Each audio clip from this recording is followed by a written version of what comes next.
Hi everyone, Quiveen here from the comfort of my kitchen. In today's video, we are going to be taking a look at a few different things in the sky, including the blaze star, T Coronae Borealis.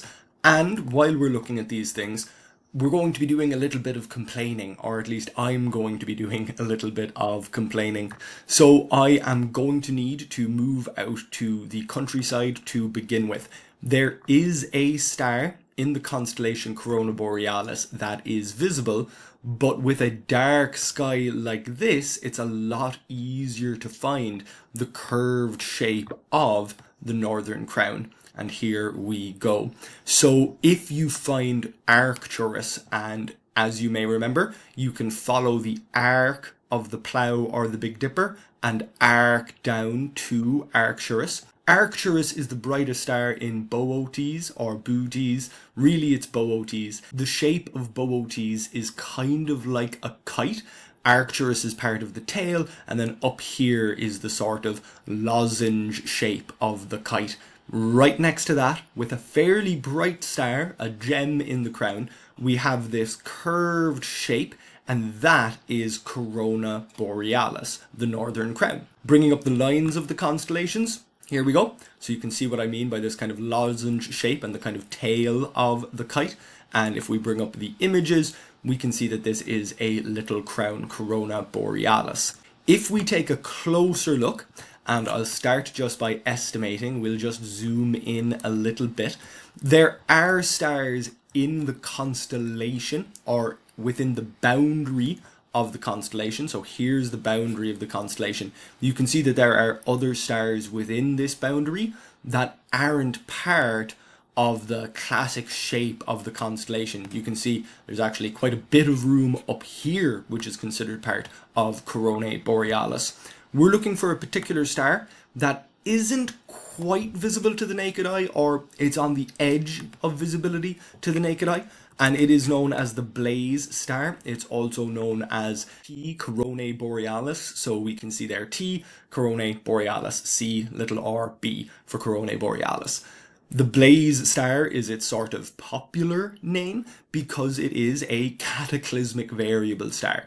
This means that it is a double star. We can see that as well. Not all double stars are cataclysmic variables, but this one is. There are two stars sufficiently close together that the smaller star, which I believe is really a white dwarf, it's not quite a full star, but the smaller star is close enough to the larger star that it's able to pull down part of its atmosphere onto its surface, slowly build up material, and eventually go nova. Not supernova, just nova. This does say a cataclysmic variable because the outer layer of the smaller star, the layer that builds up from the bigger star's atmosphere, that does blow up entirely. It blows off and the whole process starts again.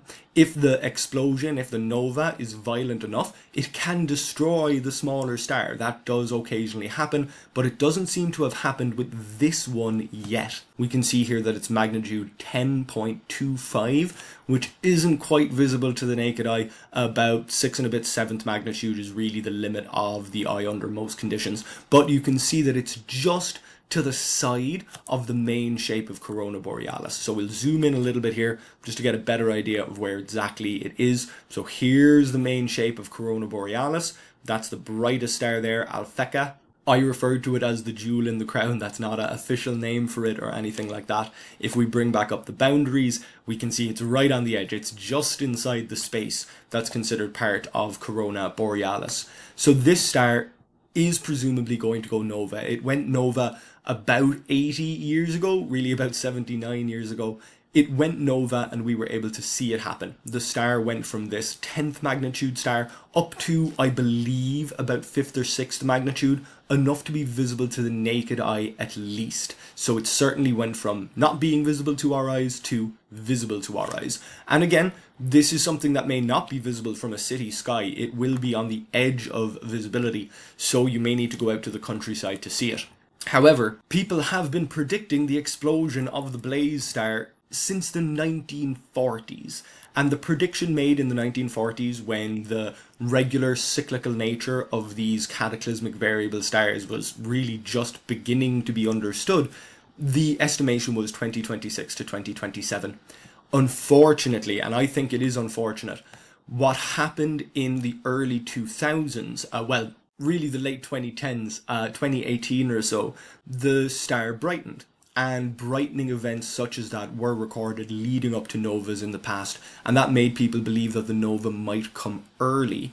Fast forward to about 2023 and the star dimmed. So we can see here its magnitude. That magnitude isn't constant. This magnitude is the product of light from two stars. And so as their brightness changes, as they move around each other and eclipse each other, as atmosphere builds up on one star from another, that does change their apparent brightness in the sky. And their magnitude is their apparent magnitude. As you can see, the absolute magnitude is about 4.5, so they would be pretty bright if you were closer to them. However, what matters is that the star hasn't gone nova yet. A couple of things happened, the brightening followed by the dimming, that made people believe that it would happen sooner. And so people predicted this star going nova, suddenly becoming visible in the sky in 2024 and in 2025 and in 2026. And I myself made a video about the Blaze star. If you search Blaze star on the Queeveen's Content YouTube channel, you will find a video where I discussed this star and how it was likely, proposed, predicted to go nova, and it still hasn't. The most specific, precise prediction that I have seen so far is 8th of February 2027. That is the most precise prediction that I have seen that hasn't already turned out to be wrong. And it isn't necessarily going to be accurate. We can't know if a prediction is accurate until the event occurs, but it is precise. It's not just saying it will happen in 2027 or the first part of 2027 or even February. It's giving an exact date that we can look forward to, which is bold. And by bold, I mean brave. It's brave to make predictions like that. And no doubt there are going to be newspaper titles saying, get ready for the supernova or get ready for the nova once we get into 2027, once we get to February. In fact, I'm sure that around February 8, there will be newspaper titles saying, there will be a new star in the sky tonight. These predictions have failed so far every time. They're going to be right eventually. This star will go nova, but it could be later in 2027. The cycle may not be exactly 80 years. There is a chance that the cycle slowly slows down over time and we haven't seen it happen enough times to notice. These predictions are always, well, they're almost destined to be inaccurate. If we move forward first towards morning time and then a month or so into the future to bring up Orion, Betelgeuse is a star famous for the fact that it's always about to go nova, and in the case of Betelgeuse it would be a supernova, the collapse of a massive star at the end of its life. People have been saying that Betelgeuse is about to explode for ages, at least for decades, if not for hundreds of years. As you can see, the distance to Betelgeuse comes with a big margin of error, 62.91 light years, and that much of a margin of error, well, it makes it more difficult to say exactly what its absolute magnitude is. We're saying -5 here. It would be a very bright star if we were closer to it, but as you can see here, it's a double star and a pulsating variable star. The variable means it changes in brightness. The pulsating indicates something to do with the way it changes in brightness. It gets brighter, it gets fainter. It is a double star, so we're not looking at the brightness of just one star here. The same thing with the Blaze star. There is variability in brightness when we're looking at these binary stars based on how the stars are lining up with each other. And of course, if one star's brightness can fluctuate, two stars together have twice the potential to fluctuate in brightness. So where exactly Betelgeuse is a little tough. Because that is a little bit tough, it's tough to figure out exactly how old Betelgeuse is, or Betelgeuse, or the Marshall star. It's tough to figure out exactly when it's going to pop. We have a much better idea of when the Blaze star is going to blaze, and it's still not truly accurate.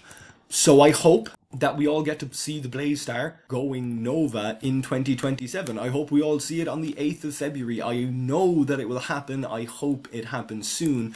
And I hope that not too many of you have been too disappointed by the waiting. But I received a comment asking about the Blaze star, complaining about the fake news, the headline saying that it was going to happen, that it was imminent. And I agree, it is frustrating. And I'm sure in some small part I'm to blame. I made a video discussing it. I hope I was honest enough in that video explaining the difficulties of these predictions, the fact that it cannot be guaranteed, and I really wanted to drive that home in this video because we are still waiting for it, and once it happens, we don't want to miss it. I very much hope that you enjoyed this video. If you did, please do like it. If you enjoy this kind of content, then please subscribe to my YouTube channel. And if you would like to read this information, you can do so on my website, queevinscontent.ie. Thank you very much for watching, and hopefully I'll see you back here next time.